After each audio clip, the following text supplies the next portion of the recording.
Hello everyone, welcome to Lily's kitchen. মিষ্টি খেতে আমরা সবাই কিন্তু ভীষণ ভালোবাসি। ছানার মিষ্টি বা সন্দেশ প্রায়ই আমরা দোকান থেকে কিনে বা বাড়িতে বানিয়ে খেয়ে থাকি। আজকে আমরা চলে এসেছি সম্পূর্ণ নতুন ধরনের মুগের ডালের সন্দেশের রেসিপি নিয়ে। তাহলে আর দেরি কেন, চলুন শুরু করা যাক।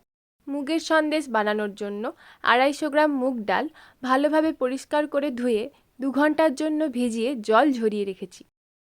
নিয়েছি 50 গ্রাম চিনি, 1 টেবিল চামচ কাজু কুচি করে নিয়েছি 1 টেবিল চামচ তিল, 1 টেবিল চামচ আমন্ড ছোট ছোট কুচি করে নিয়েছি, আর নিয়েছি হাফ চা চামচ এলাচ গুঁড়ো। এবার মিক্সিং জারে ডালটা ঢেলে নিলাম। দিয়ে দিচ্ছি 2 টেবিল চামচ জল। এবার মিক্সিং জারে ঢাকা লাগিয়ে ডালটা পেস্ট করে নেব। ডালটা পেস্ট করে নিয়ে মিক্সিং জারের ঢাকাটা খুলে নিলাম। ডালটা কিন্তু একেবারে মিহি পেস্ট করব না, এই রকম অল্প ভাঙা ভাঙা রাখবো। এবার একটি থালায় অল্প একটু ঘি নিয়ে একটি ব্রাশের সাহায্যে ঘি ভালোভাবে থালার সারা গায়ে লাগিয়ে নিচ্ছি। কড়াই গরম করে দিয়ে দিচ্ছি 1 চা চামচ সাদা তেল, দিচ্ছি 1 চা চামচ বাটার।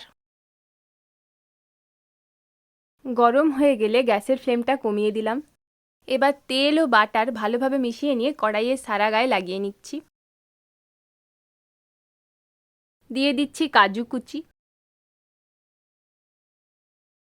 কাজুটা হালকা ভেজে নিচ্ছি।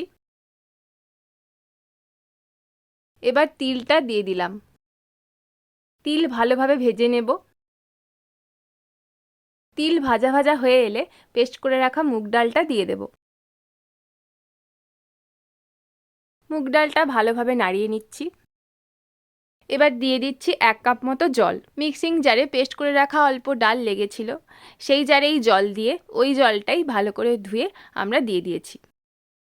জলটা দিয়ে মুগ ডালটা ভালোভাবে নাড়িয়ে নিচ্ছি। দিচ্ছি চিনি, অল্প পরিমাণে নুন দিয়ে দিচ্ছি, এলাচ গুঁড়োটাও দিয়ে দিলাম। এবারে চিনি, নুন ও এলাচ গুঁড়োটা ডালের সাথে ভালোভাবে মিশিয়ে নেব। গ্যাসের ফ্লেমটা বাড়িয়ে দিলাম। এবার আরও কিছুক্ষণ অল্প নাড়িয়ে নিচ্ছি।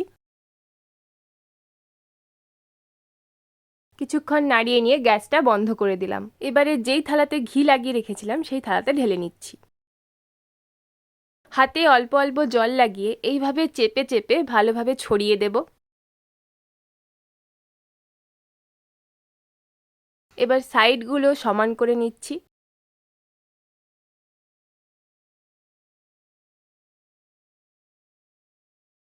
পনেরো মিনিট মতো রেখে ঠান্ডা করে নেব। 15 মিনিট পর একটি ছুরির সাহায্যে প্রথমে ধারগুলো কেটে সমান করে নিচ্ছি। এবার এইভাবে লম্বালম্বি এবং আড়াআড়িভাবে কেটে নিয়ে ছোট ছোট চৌকো চৌকো পিস করে নেব।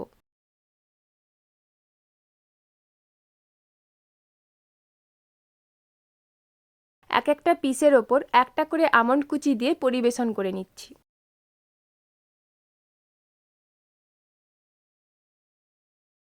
আমাদের মুগ ডালের সন্দেশ পুরোপুরি তৈরি। এই মুগের ডালের সন্দেশ খেতে কিন্তু ভীষণ ভালো হয়। বাড়িতে কোনো অনুষ্ঠানে বা কোনো অতিথি এলে আপনারা খুব সহজেই এই সন্দেশ বানিয়ে ফেলতে পারবেন। আমাদের আজকের সম্পূর্ণ নতুন ধরনের মুগের ডালের সন্দেশের রেসিপি আপনাদের কেমন লাগলো অবশ্যই কমেন্ট করে জানাবেন। ভালো লাগলে লাইক করবেন এবং বন্ধুদের সাথে অবশ্যই শেয়ার করবেন। এই ধরনের আরও নতুন নতুন রেসিপি পেতে আমাদের চ্যানেলটি সাবস্ক্রাইব করবেন।